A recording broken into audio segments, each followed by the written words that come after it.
Vinny, I'm here. I brought Ken LaCroix with me, as promised. He is my local star guy. And Nice to meet you, Vinny.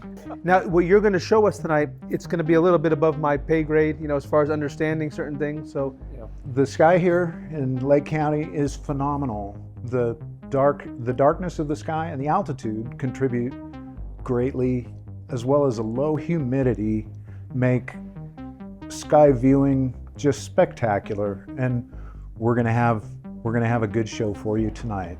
Plus the density of the population in the county is low. Overall, it's less than one person per square mile. so not lots of lights. There are very few lights. we're going out in the dark.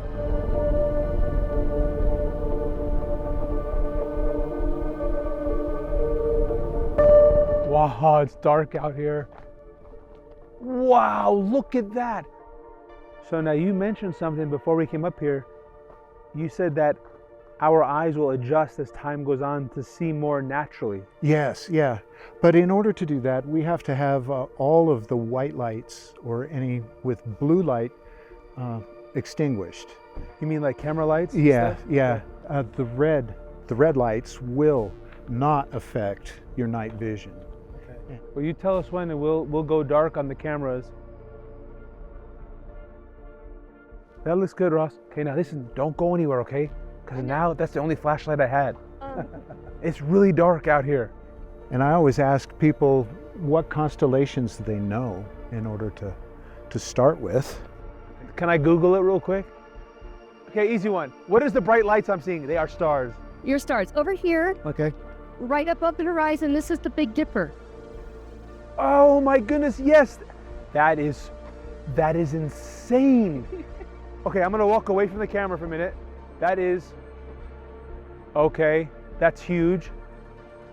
You know what, I just read an article and it blows my mind that when these are X amount of thousands of light years away, we're seeing a light from say 10,000 years ago that might not even exist anymore. Yes, yeah, Right? yeah, It took 10,000 years to get here, but that could be gone now. That's how long it took to get here. right. That is incredible. The stars in the Big Dipper are about 175 light years away. And there are stars that are associated with that group that are all kind of traveling together in our neighborhood in the galaxy. And they're all over the place here. It's called the Ursa Major Moving Group. That cloudy space that we're looking at, that's stars. Yes, yeah, the That's Milky not Way. clouds. The Milky Way is right above us here. You can see it moving toward the south. That's the center of our galaxy, right over in there.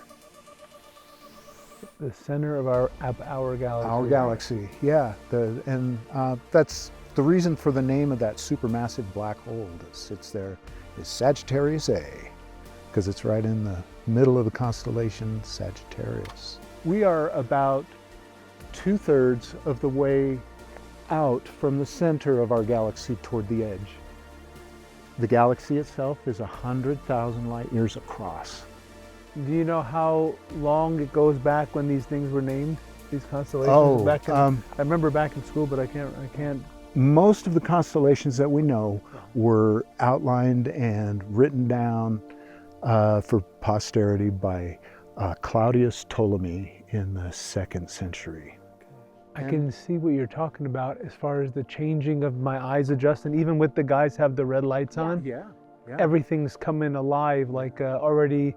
I don't know what percentage you would say, but it's so visible now. What was this awarded, this area? What was the award that made the Smithsonian?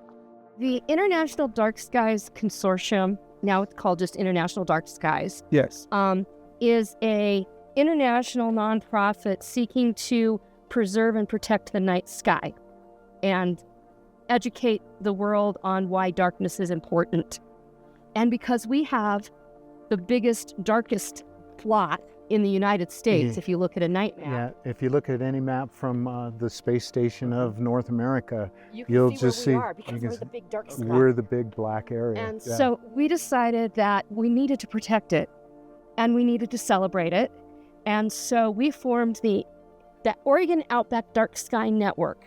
And so we applied last October, and in March we received the certification of the Oregon Outback Dark Sky Sanctuary. Very cool. 2.5 million acres. It makes us the largest dark sky sanctuary on the planet. Now, I didn't know much about the dark skies or the dark sky projects, but now I do. If you have a chance to experience the dark sky, do it.